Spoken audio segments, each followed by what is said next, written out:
Sean todos muy bienvenidos a una transmisión más del Instituto Vida para Todos. Tema general: la palabra de la vida, la comunión de la vida y piedras vivas para la edificación. Nosotros entramos en las epístolas de Pedro. Mensaje número 14. El fin de nuestra fe, la salvación de nuestras almas. Lectura de la Biblia, Primera de Pedro, capítulo 1, versículos del 3 hasta el 12. Muy bien, nosotros vamos ahora a adentrarnos a partir del versículo 3 de la primera epístola de Pedro. Yo creo que la introducción dejó muy claro el paño de fondo de la época de Pedro y también lo que sucedió en la vida de Pedro. Y ahora Dios lo usó para escribir estas epístolas muy necesarias para nosotros con relación a la edificación de la iglesia. Vamos a comenzar por el versículo 3. Bendito el Dios y Padre de nuestro Señor Jesucristo, que según su grande misericordia nos hizo renacer para una esperanza viva por la resurrección de Jesucristo de los muertos. Bendito. ¿Qué significa bendito? Bendito significa de buena reputación o alabado, honrado, bendecido. Y que según su grande misericordia. Yo ya hablé en el mensaje anterior que la misericordia de Dios nos alcanza antes de la gracia. En los lugares donde hay gracia no nos alcanza la misericordia, nos alcanza para traernos hasta la gracia. Primera Timoteo, capítulo 1, versículo 13 y 14.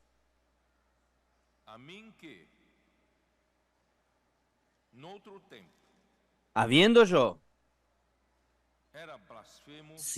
sido antes blasfemo, perseguidor e injuriador, mas fui recibido a misericordia, porque lo hice por ignorancia, en incredulidad. Quiere decir, en este estado en el que Pablo estaba, solo podía ser alcanzado. Él podía decir, ser alcanzado por la misericordia de Dios. Transbordó.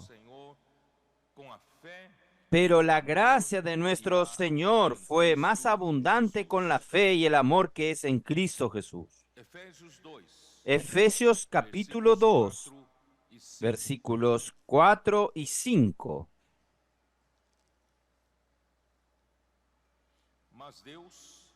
Pero Dios, que es rico en misericordia, por su gran amor con que nos amó, aun estando nosotros muertos en pecados, nos dio vida juntamente con Cristo.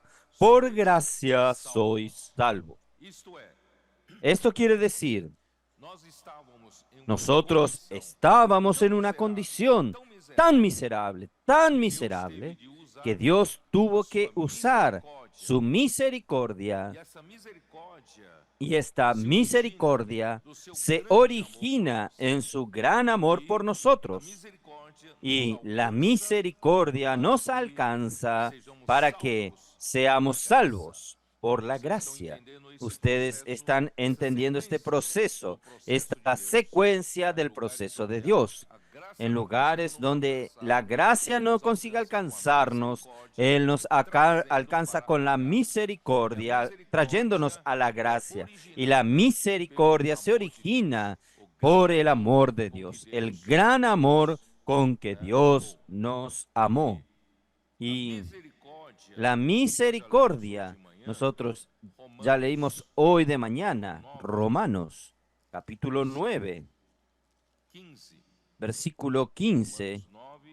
Romanos 9, versículo 15, que dice, ¿qué cosa? Pues a Moisés dice, tendré misericordia del que yo tenga misericordia, y me compadeceré del que yo me compadezca. Quiere decir, Dios, Él tiene misericordia, ejerce misericordia de quien Él quiere. Y gracias a Dios, Dios hizo esta misericordia alcanzarnos. Nosotros nos tornamos sus escogidos, sus elegidos, porque nos alcanzó con su misericordia. Versículo 16. Así que no depende del que quiere ni del que corre, sino de Dios que tiene misericordia. Porque la Escritura dice a Faraón, para esto mismo te he levantado, para mostrar en ti mi poder, para que mi nombre sea anunciado por toda la tierra. De manera que de quien quiere, tiene misericordia, y al que quiere endurecer, endurece, porque Él es Dios. Oh Señor Jesús. Volviendo a Primera de Pedro, según su grande misericordia, Él nos hizo, según su grande misericordia, nos hizo renacer para una esperanza viva por la resurrección de Jesucristo de los muertos. Hermanos, regenerar significa nacer de nuevo, engendrar de nuevo. Muchas veces nosotros entendemos errado. Vamos a regenerar a aquel criminal. No es en este sentido. Regenerar es engendrar de nuevo, es hacer nacer de nuevo, engendrar de nuevo. Y este verbo en griego significa que esta acción de regenerar, de engendrar de nuevo, es una acción que fue realizada de una vez para siempre. Y uno que comenta, la Biblia dice, debe indicar que cuando Cristo resucitó de los muertos, aquella mañana, en el primer día de la semana, cuando Él resucitó de los muertos, allí, en principio, ya nos engendró por el Espíritu.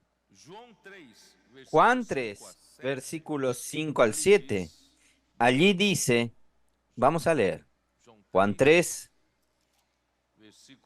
versículos 7, 5 al 7.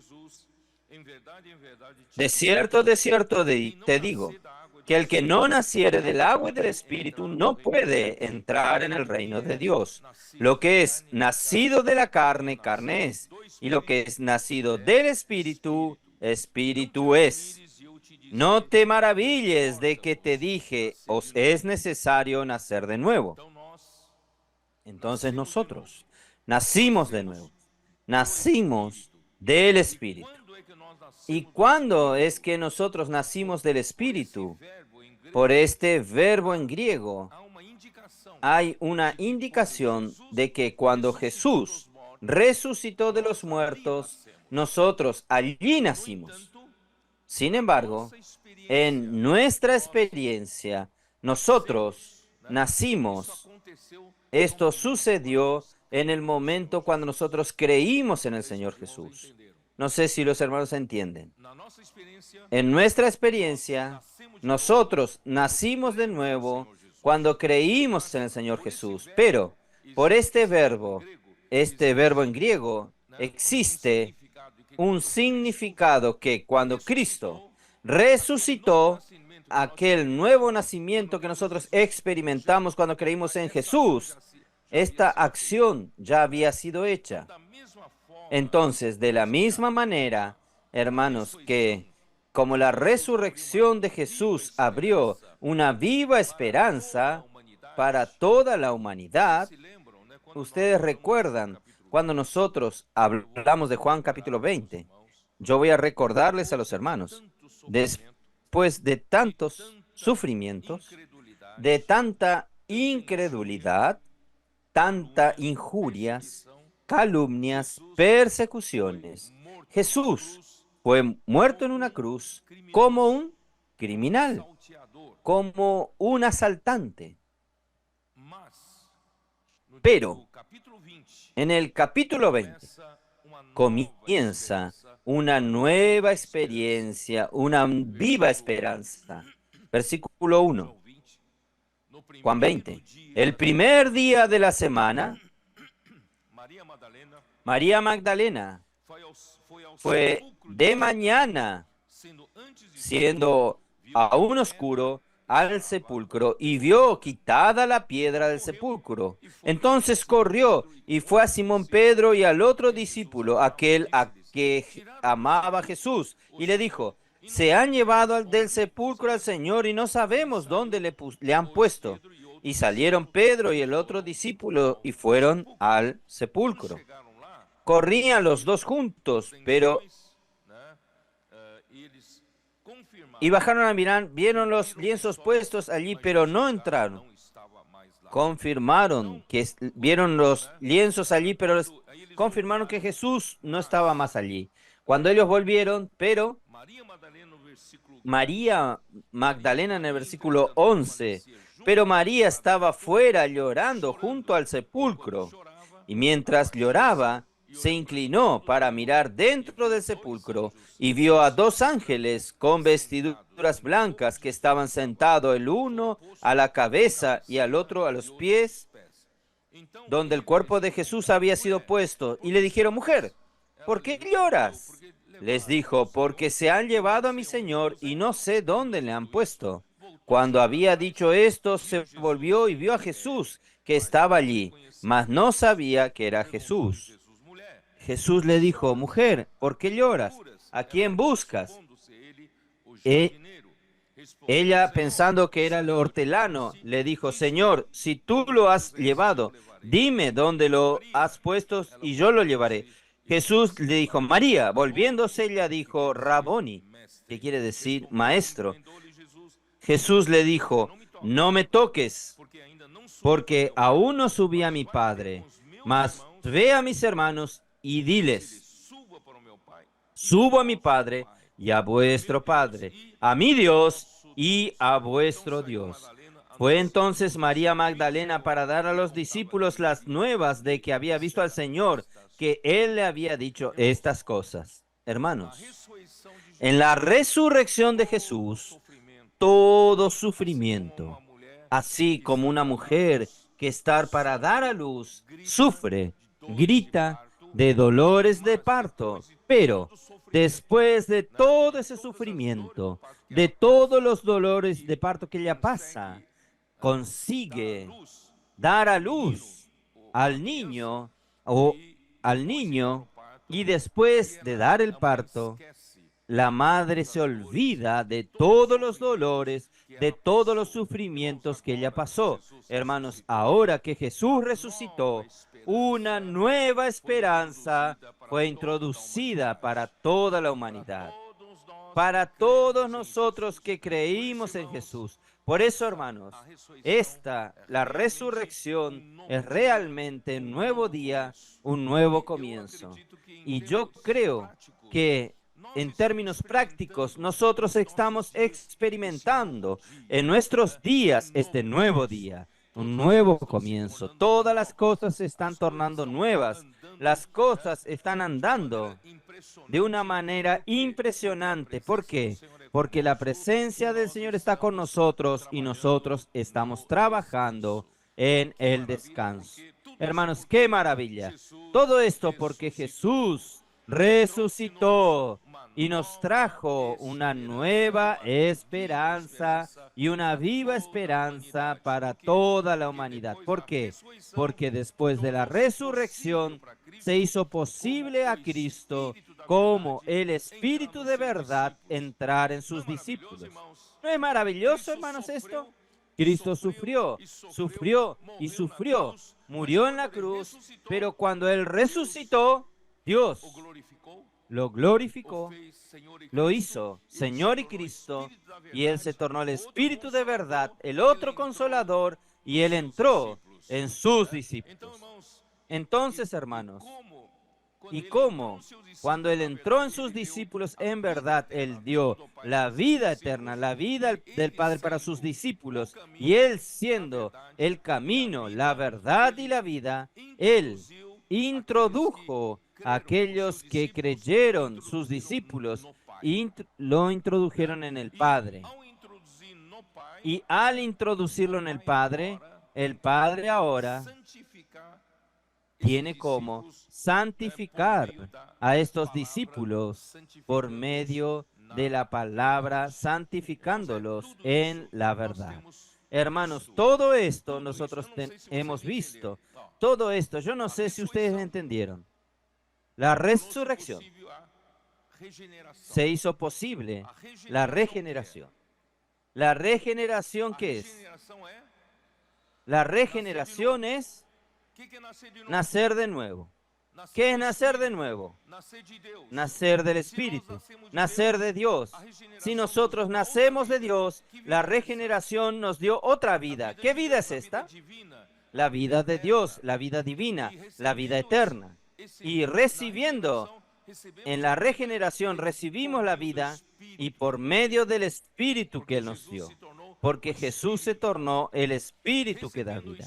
Recibiendo el Espíritu, hermanos, nosotros ahora tenemos un camino para ir al Padre, porque Cristo es el camino y nosotros somos hasta Él por Cristo como el camino. Nosotros hoy estamos en el Padre.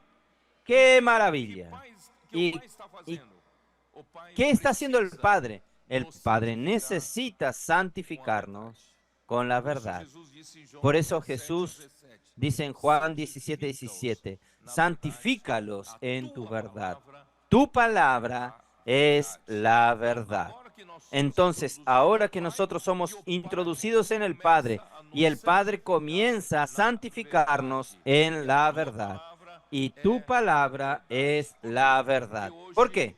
Porque hoy Él es el Espíritu que está dentro de nosotros y todos aquellos que creen en Él, Juan 7:37-39, como ríos a fluir para vida eterna o como fluyendo como ríos de agua viva. Este es el Espíritu que entró en nosotros. Por eso, hermanos, después de la resurrección, Cristo se sentó a la diestra de Dios en los lugares celestiales. Esto está en Efesios 1. Vamos a ver. En Efesios 1.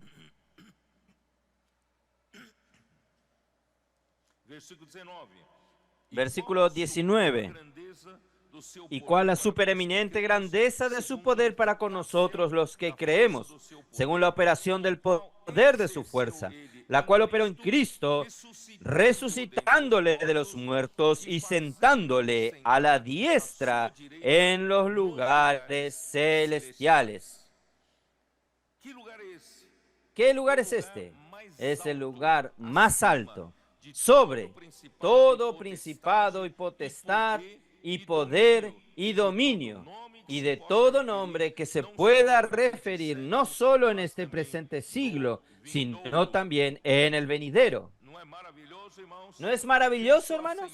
Cristo se sentó a la diestra de Dios, pero no solo esto, en el capítulo 2, versículo 6, y juntamente con Él nos resucitó y asimismo nos hizo sentar en los lugares celestiales con Cristo Jesús.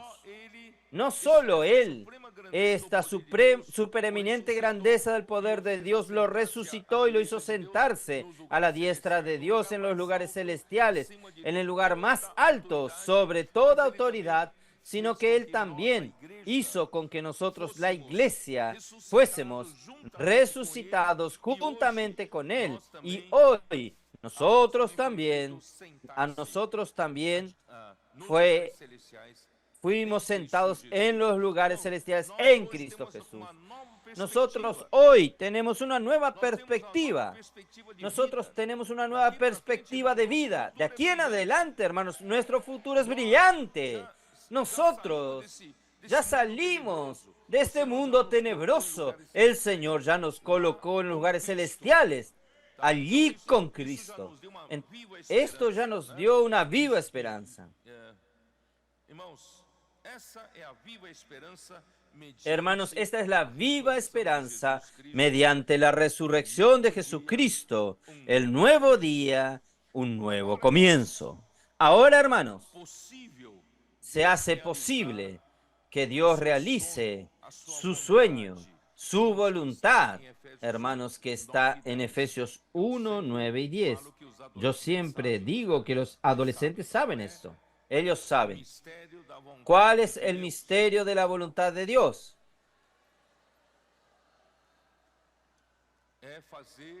Es hacer a Cristo encabezar sobre todas las cosas, tanto las de los cielos como las de la tierra. Dios quiere colocar a Cristo para gobernar todas las cosas. Dios quiere colocar a Cristo para gobernar, heredar todas las naciones. Entonces, para esto, Dios necesita hacer que Cristo la cabeza sobre la iglesia y por medio de la iglesia el llenar todas las cosas y al final el tornarse la cabeza.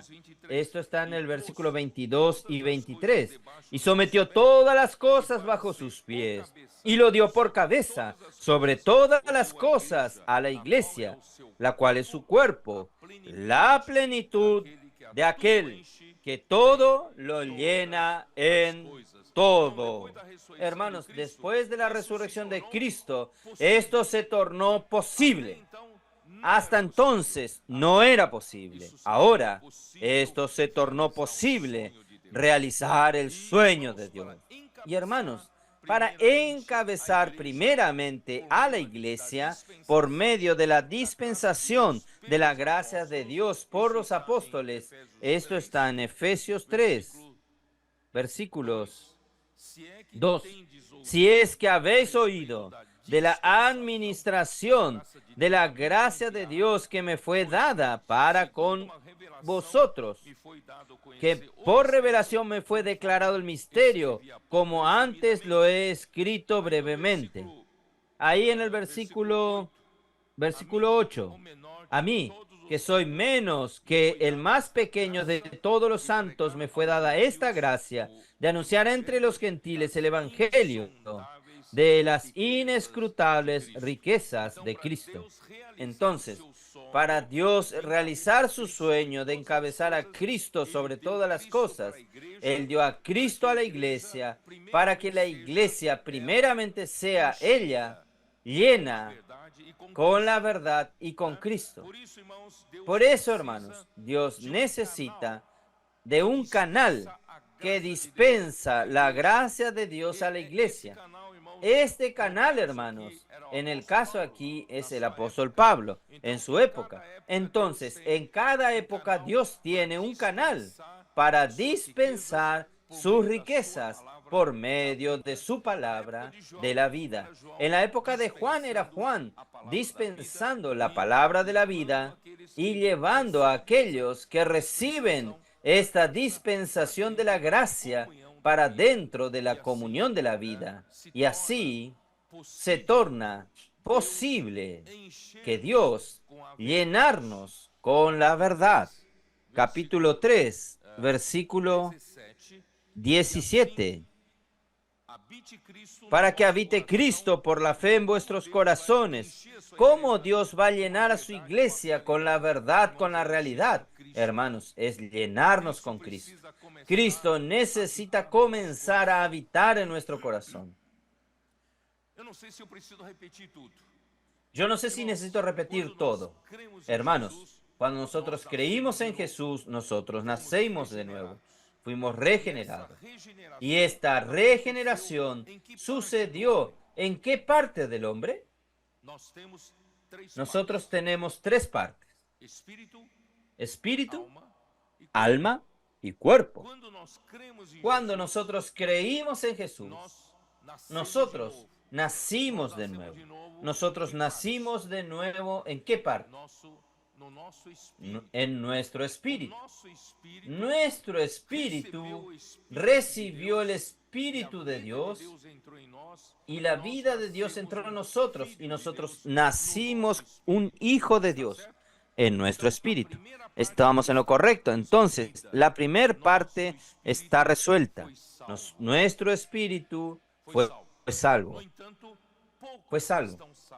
Sin embargo, pocos cristianos saben, nosotros tenemos esta segunda parte que pasa por un proceso más largo de la salvación. ¿Qué segunda parte es esta? Es la salvación de nuestra alma. Esta salvación del alma sucede gradualmente, día tras día, lentamente. El Señor necesita conquistar nuestra alma, conquistando nuestra mente, conquistando nuestra emoción y conquistar nuestra voluntad. Y para conquistar, hermanos, Cristo desea morar en nuestro corazón.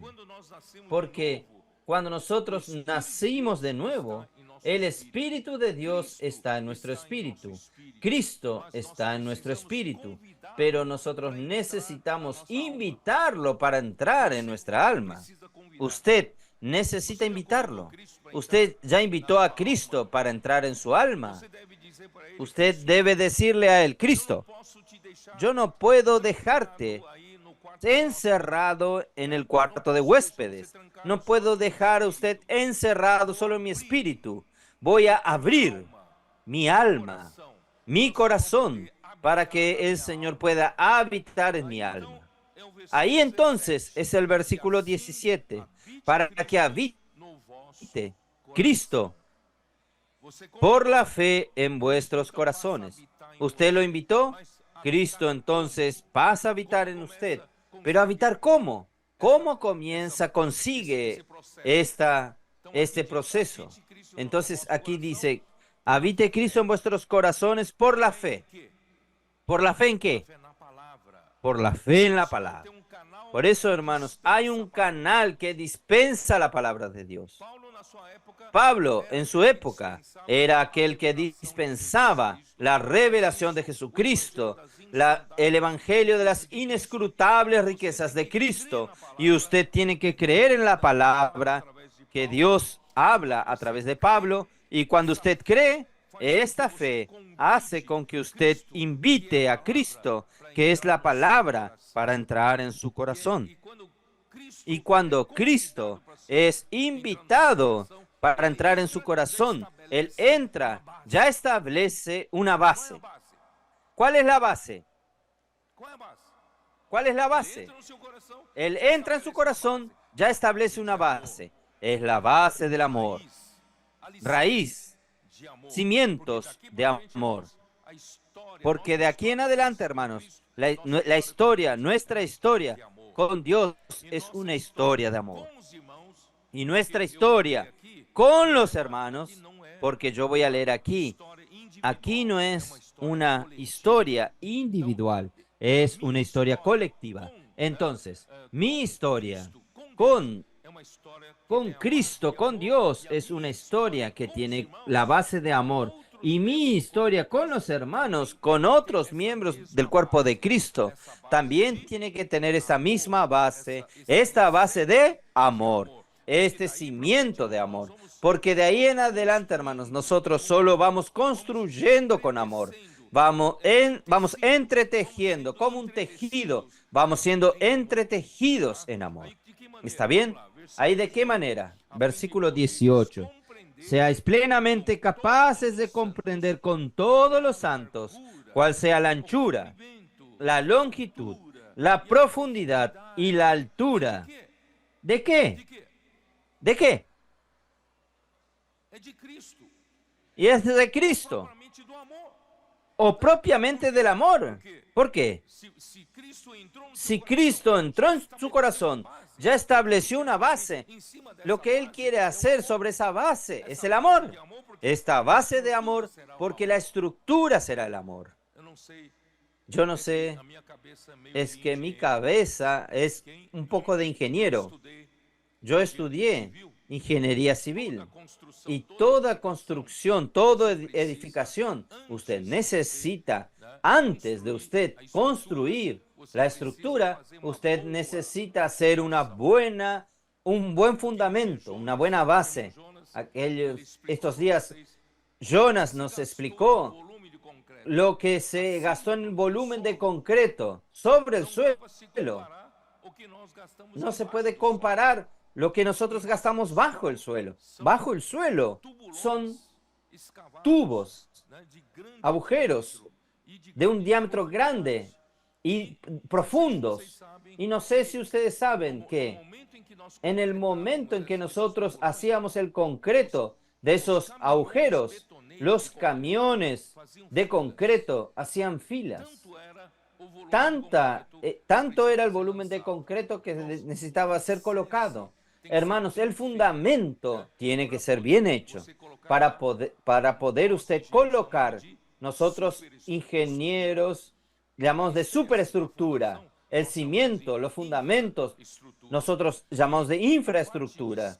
Y la parte de arriba del suelo, nosotros la llamamos de superestructura. Entonces, hermanos, Cristo lanzó la infraestructura, la base de amor en su corazón, porque Él está preparando ¿qué cosa? Él está preparando la superestructura de amor también.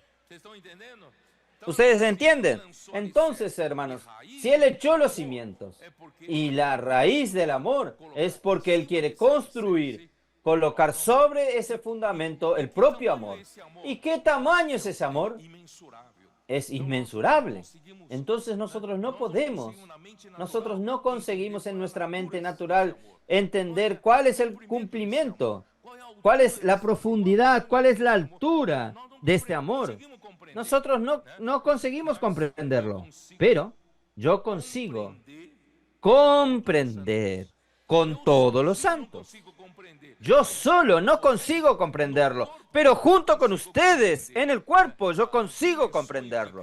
Las dimensiones de Cristo, que son las dimensiones del amor, que Dios quiere colocar sobre el fundamento, y conocer el amor de Cristo que excede a todo conocimiento.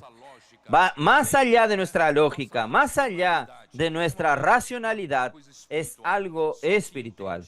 Solo se entiende con los ojos espirituales. Conocer el amor de Cristo que excede todo entendimiento. ¿Para qué? Para que seáis llenos, o sea, sean llenos de toda la plenitud de Dios. Yo no sé si consigo transmitir a ustedes, voy a hablar como un ingeniero civil. Sí, si yo eché los fundamentos de amor, mi objetivo es construir la estructura de amor. Y yo voy a hacer la estructura de amor hasta completar toda la obra. ¿Cuándo es que llegó el momento de la obra quedar completa, estar completa? Hasta. Entonces voy a llenar hasta su corazón, hasta toda la plenitud de Dios. Porque Dios es amor. ¿Entendieron el trabajo de Dios o no? ¿Qué Dios está haciendo conmigo, con usted, con la iglesia? Está llenándonos de amor. Está llenándonos de Cristo. Está llenándonos de la verdad. echó la base del amor, está trabajando el amor para dentro de nosotros y al final, hermanos, nosotros seremos la plenitud de Dios y Dios es amor. Espero haber conseguido explicarles a ustedes. Oh, Señor Jesús. Por eso, hermanos, el objetivo de Cristo es llenarnos. Por eso, en Efesios 4, versículo 8, dice así: por lo cual dice, subiendo a lo alto, llevó cautiva la cautividad y dio dones a los hombres. Y eso de que subió, ¿qué es? Sino que también había descendido primero a las partes más bajas de la tierra. Aquí se refiere a qué? Se refiere, hermanos, a la muerte de Cristo. Dios hizo con que su Hijo Jesucristo fuese crucificado. Él murió. Cuando Él murió, Él fue hasta las regiones más profundas de la tierra. Fue hasta el Hades. Y de allí Él llevó el cautivo. Aquí dice, subió a las alturas y llevó cautiva la cautividad. La cautividad somos nosotros, que estábamos todos como esclavos, como cautivos del pecado y cautivos de la muerte. Estábamos en verdad muertos en nuestros delitos y pecados, estábamos en las regiones inferiores de la tierra. Creo que usted ni sabía que usted estaba en las regiones inferiores de la tierra. Y Dios, a través de Cristo, cuando Él murió, Él fue hasta allí a el Hades y lo quitó a usted de allí. Quitó a usted de allí y lo llevó a usted allá en las regiones celestiales. ¿Qué quiere decir? Que subió hasta las... Versículo 10. El que descendió es el mismo que también subió. ¿Subió a dónde? Subió para estar por encima. Subió por encima de todos los cielos. ¿Por qué Él subió sobre todos los cielos? ¿Cuál es el objetivo? Para llenar todas las cosas. Si usted quiere construir una casa y usted quiere colocar su tanque de agua para suplir a toda su casa, usted necesita colocar su tanque de agua ¿en dónde? Tiene que colocar su tanque de agua sobre toda la construcción para poder suplir toda la casa. ¿Por qué Dios hizo que Cristo suba sobre todos los cielos? Justamente para Él poder llenar todas las cosas. No hay nada que Cristo no pueda llenar, porque Él está sobre todos los cielos. Entonces Dios desea que Él llene. Él viene primero a llenar la iglesia. ¿Llenar la iglesia con qué? Con Cristo, con la verdad y con el mismo amor. Está llenándonos, ¿no es así? Entonces, este es el objetivo de Cristo. Entonces, nuestro Dios quiere llenarnos hasta. Dios quiere salvar esta alma. Esta alma que aún tiene tantos elementos de la caída del hombre, influencia del pecado, influencia de la muerte, influencia del mundo, de las cosas que hay en el mundo, están aquí en el viejo hombre. Pero gracias a Dios, cuando Cristo pasó a habitar en mi corazón, pasó a comandar mi mente, emoción y voluntad, y con mi cooperación, ¿cuál es mi cooperación? Es diariamente dejar que la palabra de la vida circule pasando por mí y vivir en la circulación de la vida, en la comunión de la vida. Hermanos, esto va poco a poco conquistando mi alma. ¿Creen o no? Usted que está haciendo inmersión en la palabra, usted está haciendo inmersión refinada, profunda. Usted está junto con todos los hermanos Está hablando uno con los otros, instruyéndonos, admonestándonos unos a los otros, haciendo habitar la palabra de Cristo ricamente en usted, saliendo junto con los hermanos para predicar el Evangelio, sirviendo a la iglesia juntos. Pueden tener seguridad, hermanos. La iglesia está siendo edificada y usted está siendo lleno por el propio Cristo, y la verdad y el amor de Dios va a llenar su alma. Su alma está siendo transformada poco a poco. Es aquello que yo dije en las epístolas de Juan. Este Hijo de Dios que nació en nosotros, que en el comienzo dentro de nosotros aún es como un bebé, pero después que yo lo invité a Cristo que entre en mi corazón, este bebé está creciendo. Este bebé está tomando la forma. Este bebé, que es hijo de Dios, el ente divino que está dentro de mí, hermanos, está creciendo y creciendo, creciendo. Está tornándose, ¿qué? Un varón. Y ya, poco a poco, este hijo de Dios no es más un niño. Este hijo de Dios ya es un varón. Entonces, por eso que Romanos 8, vamos a ver Romanos 8, yo leí hoy de mañana, versículo 17, nos dice qué cosa. Y si hijos, también herederos, herederos de Dios y coherederos con Cristo, si es que padecemos juntamente con Él, para que juntamente con Él seamos glorificados. Hermanos, el objetivo de este Hijo de Dios haber nacido dentro de nosotros es para que Él crezca. Él crezca, crezca, un hijo maduro y un hijo heredero estará listo para heredar la herencia de Dios. Y como Jesucristo, como hombre, Él también es el heredero. Nosotros vamos a ser su coherederos. Vamos a heredar esta herencia de Dios juntamente con Cristo. Pero esto solo será posible si este ente divino, este Hijo de Dios que está dentro de usted, crecer hasta la madurez.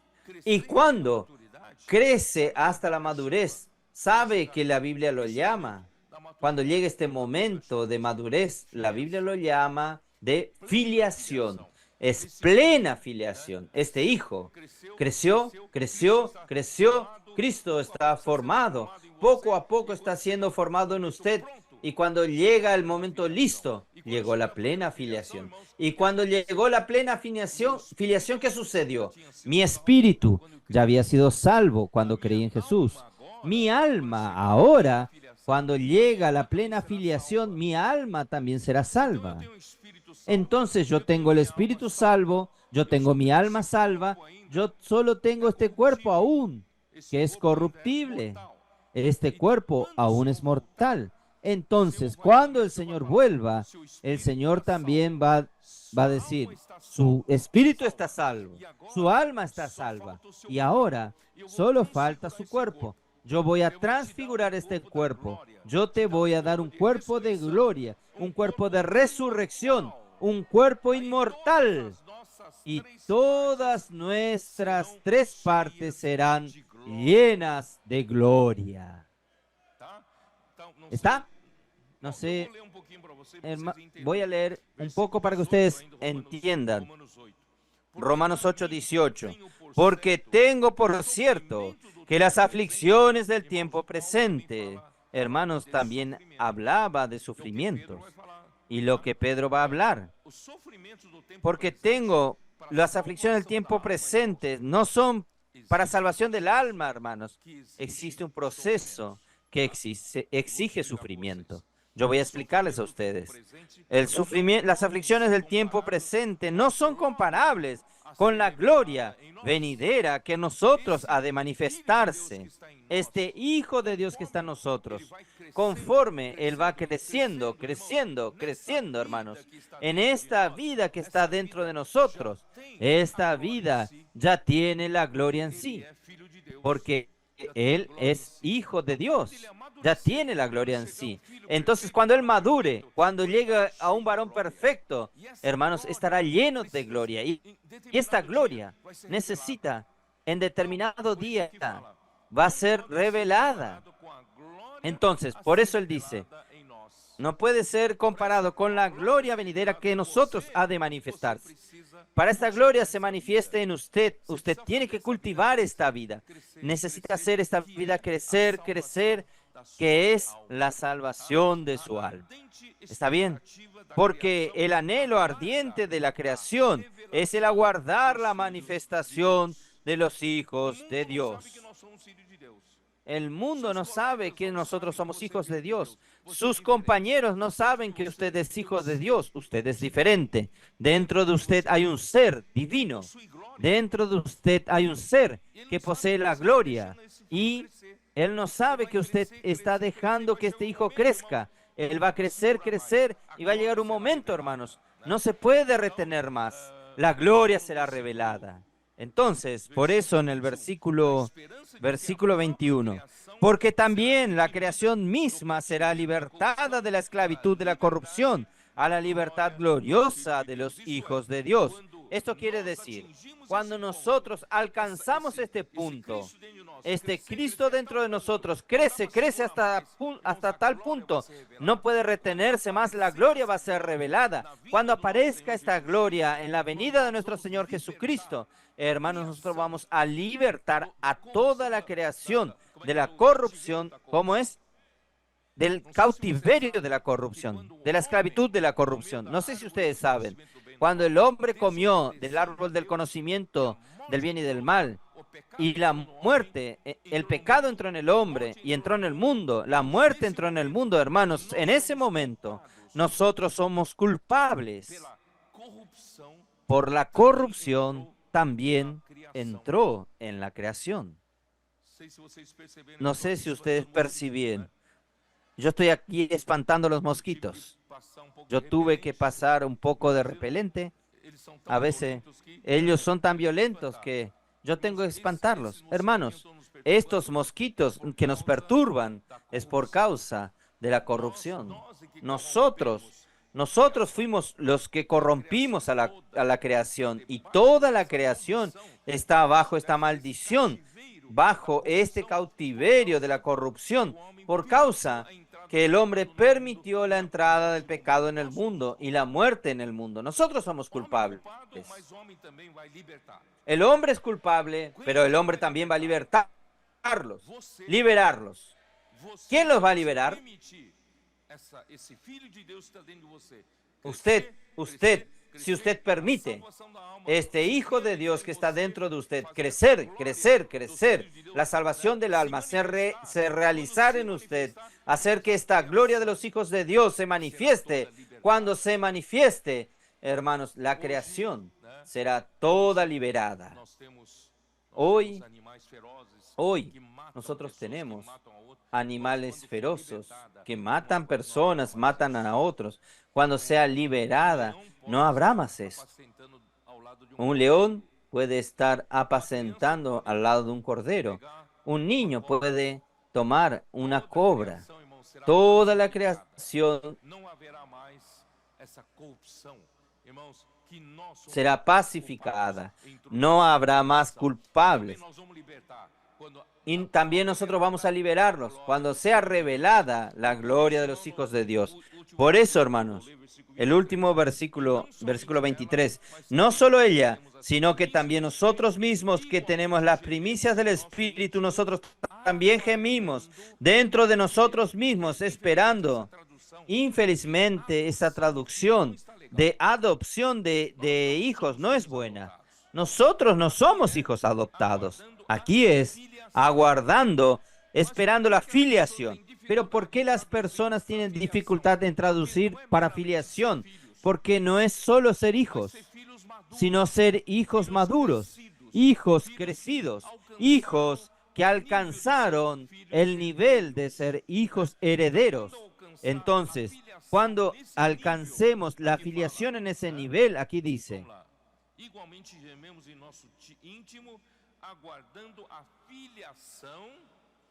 dentro de nosotros mismos, esperando la filiación, que es la redención de nuestro cuerpo. ¿Qué es redención de nuestro cuerpo? Ese cuerpo será sustituido por un cuerpo inmortal. Este cuerpo corruptible será sustituido por un cuerpo incorruptible. Entonces, todo nuestro ser tripartito está toda tomada por la influencia divina, la gloria divina, nuestro espíritu, nuestra alma y nuestro cuerpo. En otras palabras, la salvación de Dios es en estas tres partes. Dios nos salvó en el espíritu cuando creímos en Jesús. Y Dios hoy en la vida de la iglesia está salvando nuestra alma. Y cuando complete la salvación de nuestra alma, la gloria de los hijos de Dios será revelada. Y cuando sea revelada la gloria de los hijos de Dios, Dios salvará nuestro cuerpo, este cuerpo que tiene, que se va al cajón. Este cuerpo mortal será sustituido, cambiado. La redención de nuestro cuerpo será sustituido por un cuerpo inmortal. Dios va a salvarnos totalmente.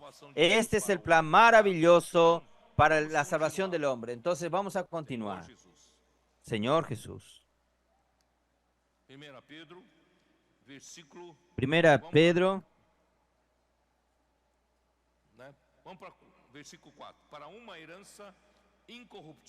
Vamos para el versículo 4.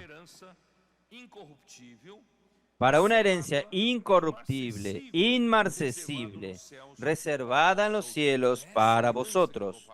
Esta herencia que estoy hablando, esta herencia que los hijos crecidos, maduros, hijos herederos van a heredar, esta herencia. Cristo fue hecho rey sobre el monte Sión para heredar las naciones y reinar sobre ellas. Esto está en Salmos, capítulo 2, versículos 6 y 9. Yo ya leí varias veces. Pues Dios constituyó a Cristo heredero de todas las cosas. Esto está en Hebreos. Vamos a leer. Si ustedes no quedan impresionados. Capítulo 1 de Hebreos, versículo 2. En estos postreros días nos ha hablado por el Hijo, a quien constituyó heredero de todo y por quien asimismo hizo el universo. ¿Quién fue constituido heredero de todas las cosas? Cristo. Y usted, miren, qué gloria. Usted, cuando crezca, usted va a ser coheredero con Él. Si Él es heredero de todas las cosas, usted será coheredero también de todas las cosas. ¡Qué maravilla! Entonces, y también, hermanos, Romanos 17 leímos recién, herederos de Dios y coherederos con Cristo, y nosotros en la manifestación del reino de los cielos, en Apocalipsis 20, versículo 6. Bienaventurado y santo el que tiene parte en la primera resurrección. La segunda muerte no tiene potestad sobre estos, sino que serán sacerdotes de Dios y de Cristo y reinarán con él 1000 años. Hermanos, qué maravilla. Hace parte de nuestra herencia reinar con Cristo. Y cuando venga el milenio, los vencedores van a reinar con Cristo durante 1000 años. ¿Usted quiere ser un vencedor? Es para esto que estamos aquí. Nosotros estamos luchando por la iglesia en Filadelfia que va a cumplir la voluntad de Dios. Vamos a cumplir esta era. ¿Y quién va a luchar por el reino de Dios en esta era, haciendo la voluntad de Dios? Son los vencedores. Yo quiero ser este vencedor. Y los vencedores van a reinar con Cristo. En el próximo milenio va a reinar con Cristo por 1000 años. ¿No es maravilloso? ¿Vale o no vale la pena luchar hoy? Oh, Señor Jesús.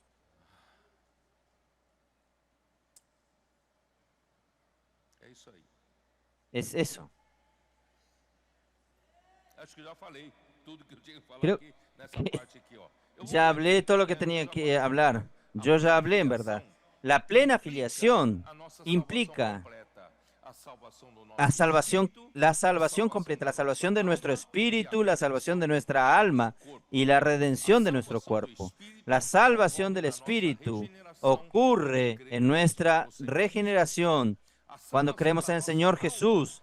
La salvación de nuestra alma es un proceso que dura por toda nuestra vida, la cual tiene como meta nuestra transformación por la renovación de nuestra mente. Romanos 12, versículo 2. Y transformaos por la renovación de vuestra mente. Ya leí este versículo. Y por medio del lavar del agua por la palabra. Todo esto hace parte del proceso de la salvación del alma, nuestra santificación. Voy a leer. Efesios 5, voy a leer. Ustedes ya están cansados de que yo lea esto, pero yo no me canso. Efesios 5, 26. Para santificarla, ¿santificarla a quién? A la iglesia. Para santificarla, habiéndola purificado por el lavamiento del agua por la palabra. Hermanos, qué maravilla.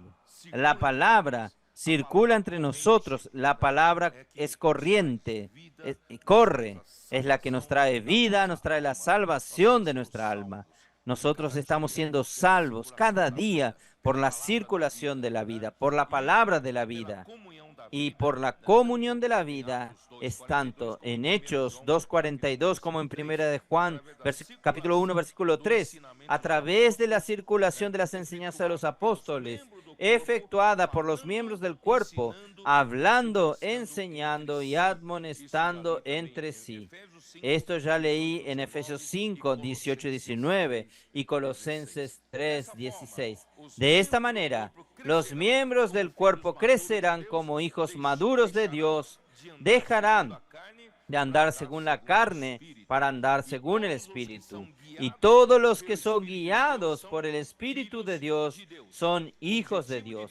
El objetivo de Dios, hermanos, no es solamente tornarnos hijos niños, sino hacernos hijos crecidos, capaces de heredar la herencia de Dios. Por eso, hermanos, el crecimiento y la madurez de la vida pasan necesariamente por sufrimientos del tiempo presente, para alcanzar la gloria a ser revelada a nosotros en la segunda venida de Cristo.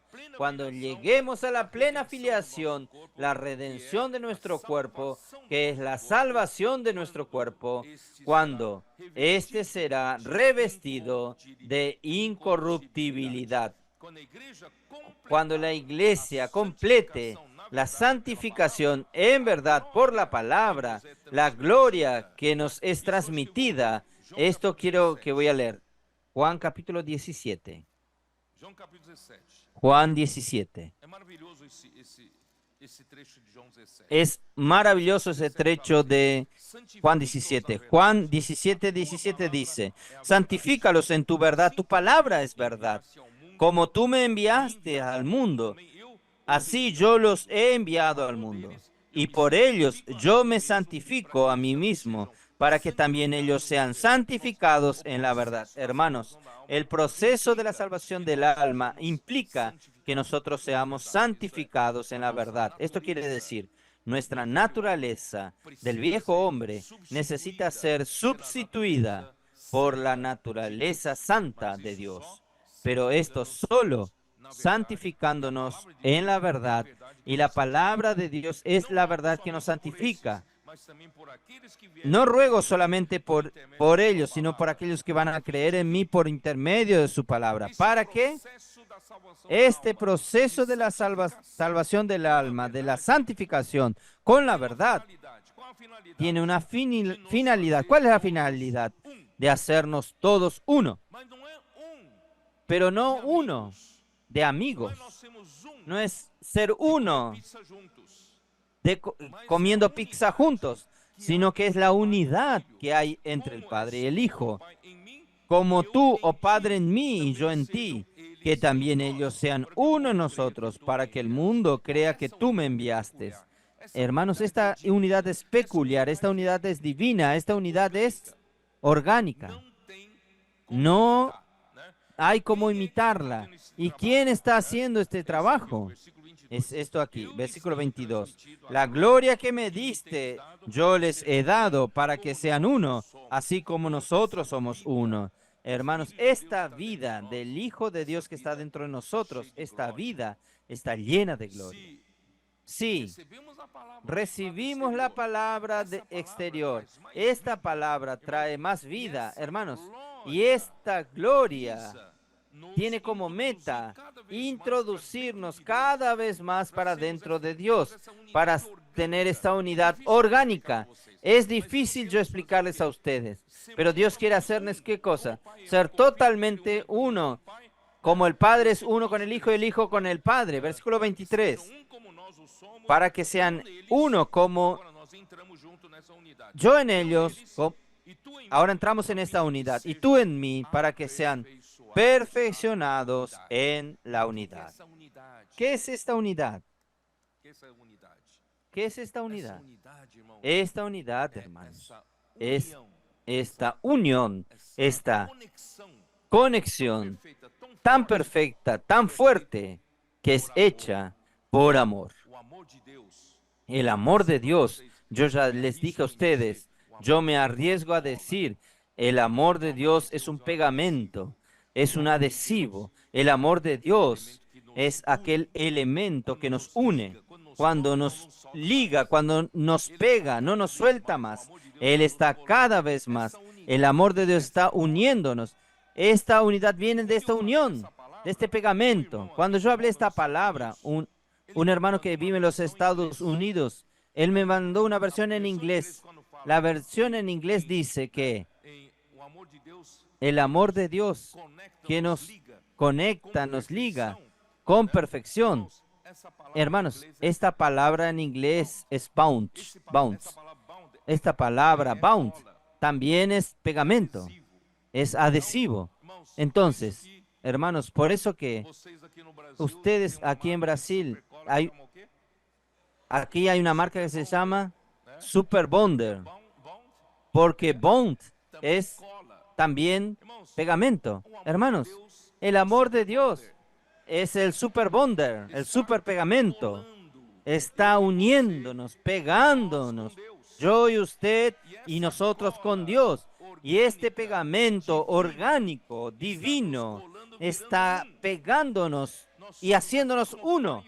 Así como el Padre y el Hijo son uno en este amor, nosotros también estamos siendo pegados, haciendo partes de esta unidad. Y esta unidad son inseparables. Y usted va a decirme, Pedro, esto no habla nada del amor. Entonces, vamos a continuar leyendo para que usted vea. ¿Dónde estamos?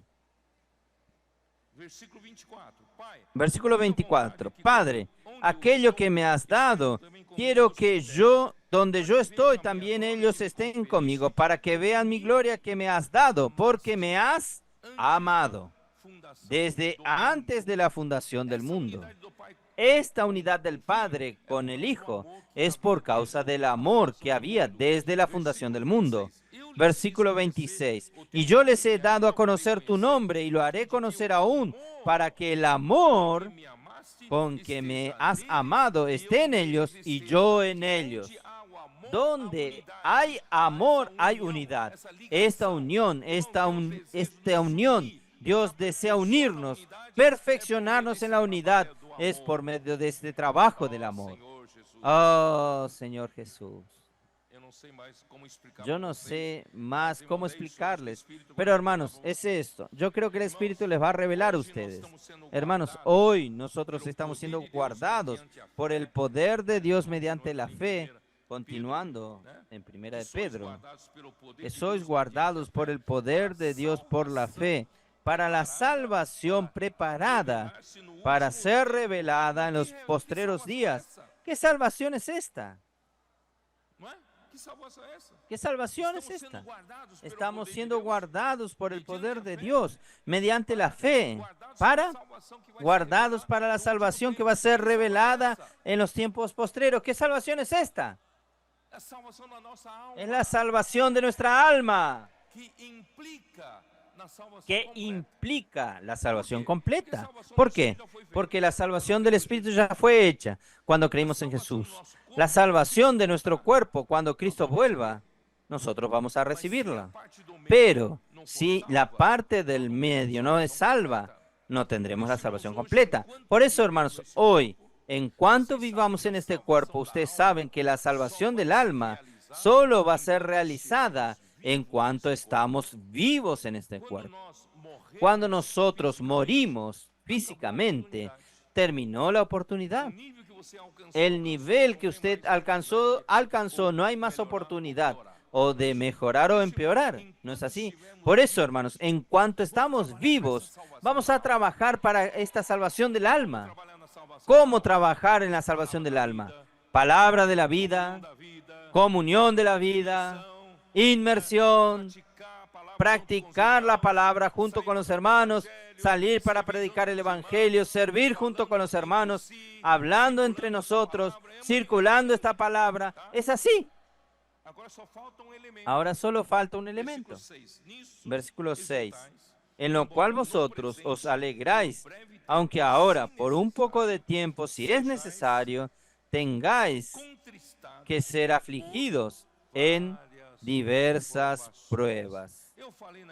Yo hablé en la introducción que Pedro, él sabía, él era una piedra bruta, él era precipitado, impulsivo, actuaba por su fuerza natural, hablaba y percibió que él necesitaba ser transformado. Ahí entonces él sufrió. Cuando él negó al Señor 3 veces, crean en mí, él sufrió mucho, pero sufrió mucho. Ahí aquella palabra lo alentó. Ve a decir a mis discípulos y a Pedro. Ahí entonces él fue a Galilea junto con otros discípulos a esperar a Jesús, pero no aguantó esperar y fue a pescar. Y no pescaron nada. Ahí Jesús apareció. Pedro, ¿me amas más que estos? Sí, Señor, dijo él. Tú sabes que te amo. Hermanos, él sufrió mucho para aprender. Sufrió mucho. Entonces él percibió que para la salvación del alma, no solo nosotros necesitamos la palabra de la vida, necesitamos la comunión de la vida, y también nosotros necesitamos, hermanos, de la cooperación de la circulación de la vida. El Señor permite que nosotros pasemos por algunas pruebas. Él llama de pruebas. Aquí no habla meramente. Nosotros no nos gusta sufrimientos ni de sufrir. Quien le gusta sufrir es masoquista. A nosotros no nos gusta sufrir, pero hermanos, nosotros necesitamos, mejor decir así, si no los hermanos me van a decir que a mí me gusta hablar de sufrimiento. No es así. Hermanos, vamos a seguir a Pedro. El Señor, para madurarnos, para la salvación de nuestra alma, es necesario que nosotros seamos probados. Vamos a hablar así. Nosotros necesitamos ser probados. Pero Dios, cuando nos prueba, Él siempre tiene como meta aprobarnos. Él no nos prueba para habernos derrotado. Él no se agrada de esto. Él no tiene placer en esto. Cuando Él nos prueba, Él tiene la intención de aprobarnos. Por eso, hermanos, por un lado nosotros nos exultamos porque nosotros tenemos una viva esperanza, fuimos regenerados en la resurrección de Cristo, nosotros tenemos una herencia incorruptible, nosotros somos guardados por el poder de Dios para la salvación que se revelará en el último tiempo, pero ahora necesitamos pasar por pruebas. ¿Usted está dispuesto? ¿Para qué pasar por pruebas? Versículo 7. Para que sometida a prueba vuestra fe, mucho más preciosa que el oro, el cual aunque perecedero se prueba con fuego, sea hallada en alabanza, gloria y honra cuando sea manifestado Jesucristo. Hermanos, oro, el oro, cuando usted retira el oro no está 100% puro cuando usted lo retira.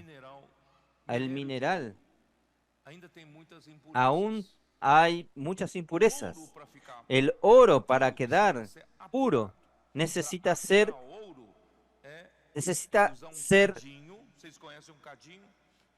tiene que haber un crisol que soporte altas temperaturas, usa un crisol, coloca el oro y someter a altísimas temperaturas. Y estas altísimas temperaturas hace con que el oro se destaque, se desprenda de las impurezas. El oro es un metal más pesado, entonces, cuando se torna líquido por la altísima temperatura, el oro puro se decanta y las impurezas suben. El orfebre quita las impurezas y después él va a calentar de nuevo, una vez más se somete a altísimas temperaturas para ver si un poco de las impurezas es retirado. Es esto que el Señor está haciendo con nosotros. Él quiere, hermanos, tornarnos, que nuestra fe sea cada vez más sin impurezas. Él quiere tornarnos puros en nuestra fe. Y cuanto más puro un oro, mayor es el valor que tiene. Entonces, Él está queriendo hacer subir el valor de su fe. Cuando su fe es mezclada con muchas impurezas, no valen muchas cosas. Pero cuando su fe es probada y cada vez más aprobada, el valor va subiendo, va subiendo. La pureza, cuando llega a 99 grados de pureza de oro, es muy caro, porque el valor sube. Hermanos, hoy tal vez nuestra fe no tenga tanto valor, pero Dios está probando, probando, probando, probando, probando. Está subiendo el valor, subiendo el valor. Por eso, hermanos, Dios necesita probarnos. Por eso, Deuteronomio 8:2, yo ya leí varias veces, espero que ustedes hayan entendido. Deuteronomio 8:2, Dios probó al pueblo de Israel. 8:2. Y te acordarás de todo el camino de donde te ha traído Jehová tu Dios estos 40 años en el desierto para afligirte, para probarte, para saber. ¿Por qué Dios necesitaba probar al pueblo? Para saber lo que estaba en su corazón, si guardarías o no tus mandamientos. Hermanos, Dios necesita probarnos para saber lo que realmente hay en nuestro corazón. Oh, Señor Jesús, usted no conoce su corazón. Jeremías 17:9, ¿cómo nos dice? Jeremías 17. ¿Es eso?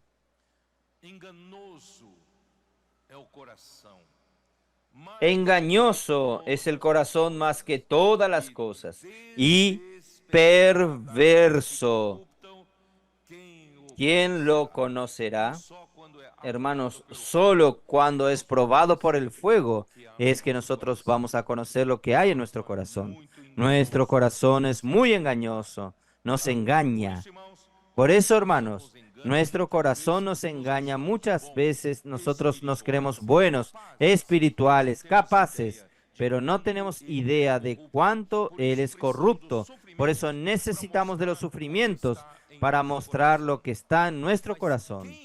Pero ¿quién realmente va a probar, aparte de los sufrimientos? Es la palabra, es la que nos va a hacer discernir. Eso está en Hebreos 4:12. Hebreos 4:12. Señor Jesús. Porque la palabra de Dios es viva y eficaz y más cortante que toda espada de dos filos. que traspasa y separa el alma del espíritu. Hermanos, muchas veces lo que es del alma y del espíritu son parecidas.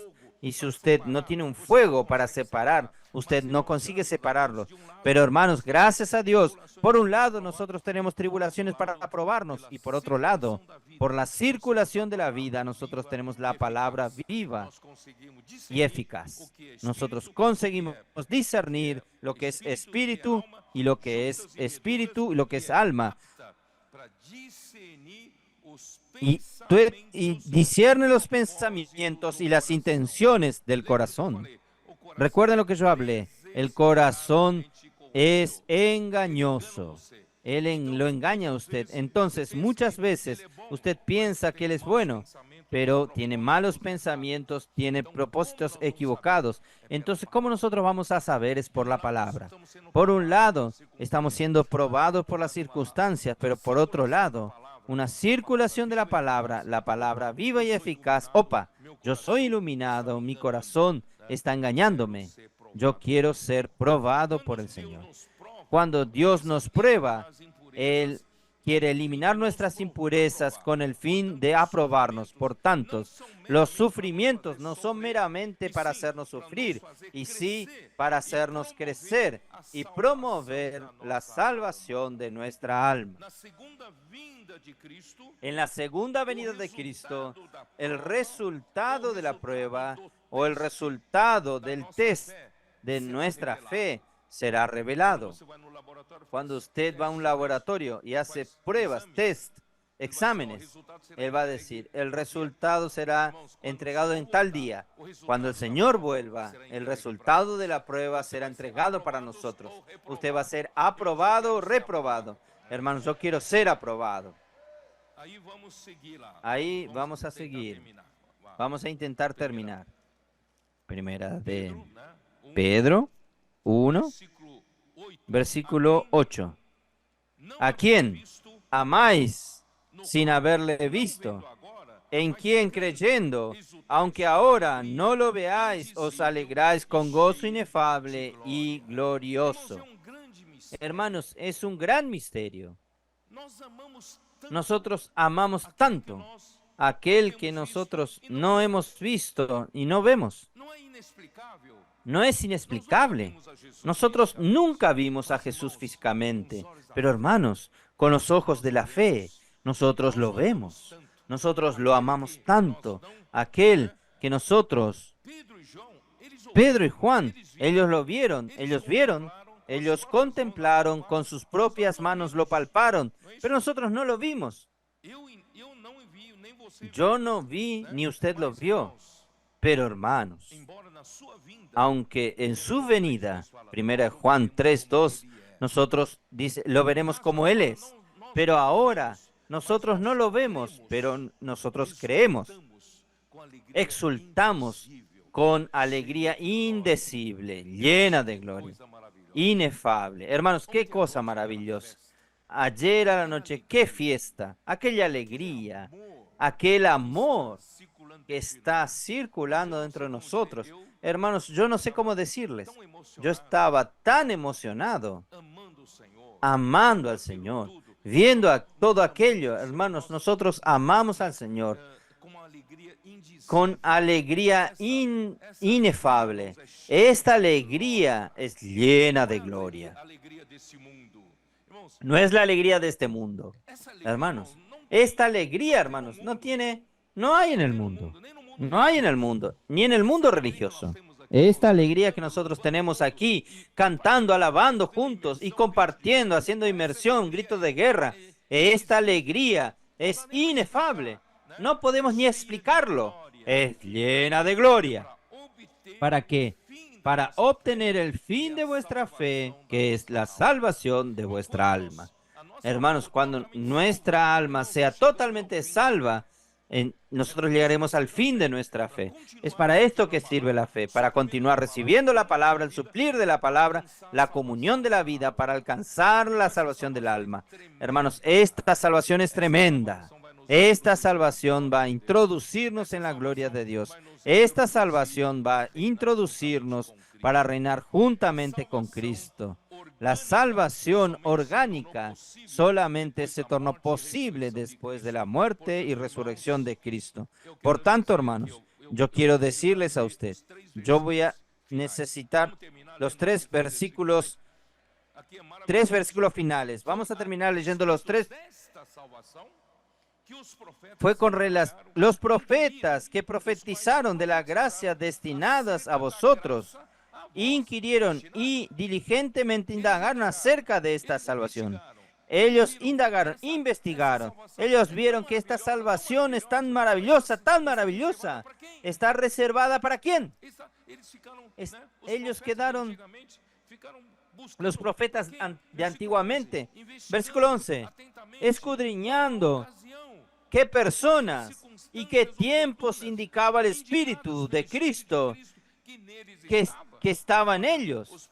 Miren, los profetas de antiguo, Cristo aún no había venido, pero el Espíritu de Cristo ya estaba en ellos, el cual anunciaba de antemano los sufrimientos de Cristo y las glorias que vendrían tras ellos. Hermanos, ya habían visto por la fe, por los ojos de la profecía, la muerte y resurrección de Cristo. Entonces, hermanos, a él fue revelado que esta salvación maravillosa que Dios preparó no era para ellos. ¿Era para quién? Para nosotros. ¡Qué cosa maravillosa! No era para ellos, sino para nosotros. Miren aquí, en versículo 12. A esto se les reveló que no para sí mismos, sino para nosotros, administraban las cosas que ahora os son anunciadas, por los que han predicado el Evangelio por el Espíritu Santo enviado del cielo. Cosas en las cuales anhelan mirar los ángeles. Hermanos, ellos quedaron enloquecidos. Esta salvación maravillosa, en el tiempo de ellos no podían ver. Cristo aún no había venido. Ellos no podían tener la salvación orgánica completa, pero ellos querían saber para quién. Dios reserva para quién. Él está reservando para nosotros. Después de la muerte y resurrección de Cristo, todo esto se hizo posible. Nosotros acertamos en la lotería. Usted nació en la época correcta.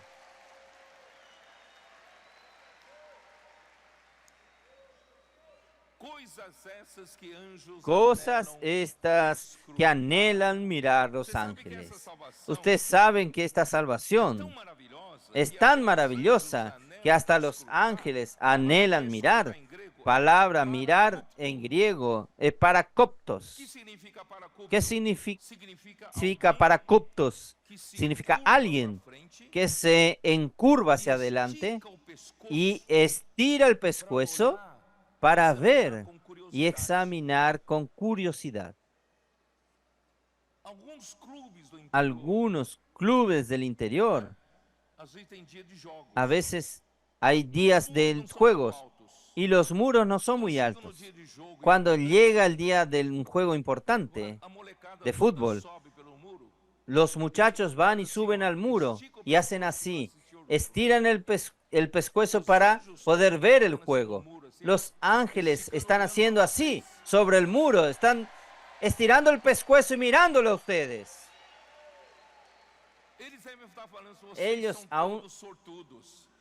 Ellos deben estar hablando, todos ustedes tienen mucha suerte, ustedes ganaron la gran suerte. Tantas personas del pasado no tuvieron esta salvación orgánica y esta salvación vino para ustedes. Ustedes merecen esto. Entonces, gracias al Señor que nosotros recibimos esto. Debemos dar gracias a Dios que fuimos contemplados con esta gran suerte, pues a nosotros fue revelado probar la salvación preparada para ser revelado en el último tiempo, la salvación de nuestra alma como resultado final de nuestra fe. Yo solo quiero terminar leyendo, aquí habla de las glorias, aquí déjeme ver dónde está. Final del versículo 11. Sufrimientos de Cristo y las glorias que vendrían tras ellos. Yo solo quiero leerles las glorias. Aquí son gloria. No voy a leer ahora. Lucas 24, 26. Gloria en la resurrección de Cristo. Hechos 3:13. Que la gloria en la resurrección de Cristo. Y después también tenemos la gloria en la ascensión de Cristo. Hechos 2:33. Hebreos 2:9. Y también gloria en su venida. Cuando nuestro Señor Jesús venga, también vendrá en su gloria. Apocalipsis 18:1 y Mateos 25:31. Y también gloria en su reinado. Segunda Timoteo 2:12 y Apocalipsis 20:4 y 6.